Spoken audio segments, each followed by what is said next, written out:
Looking to avoid the contract turmoil that plagued last offseason, the Atlanta Falcons and Julio Jones are close to reaching a new deal. Pro wide receiver Julio Jones nearly held out of Atlanta Falcons training camp last offseason.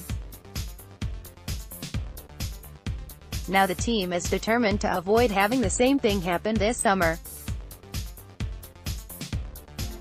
The Falcons and Jones are not far apart in negotiations for a new contract, according to a report from Schultz of The Athletic, with a deal expected within the next few weeks. Jones has 2 years remaining on his deal with the Falcons and will make $9.6 million this upcoming season. By wide receiver standards, Jones is among the most underpaid players in the NFL. His salary ranks just 11th among receivers, despite the fact he's led the league in receiving yards twice in the last 4 seasons, including 1,677 a year ago.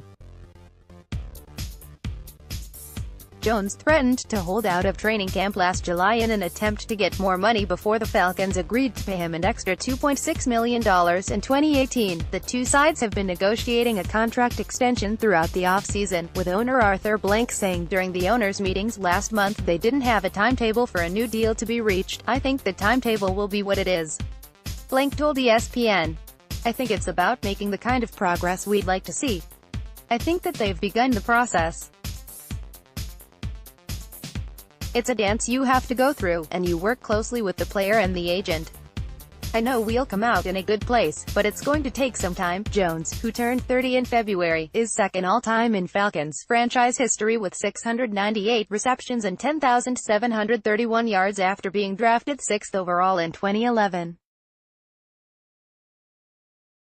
Of the receivers ahead of him in salary, led by Tampa Bay's Mike Evans, only A.J. Green and Antonio Brown are older.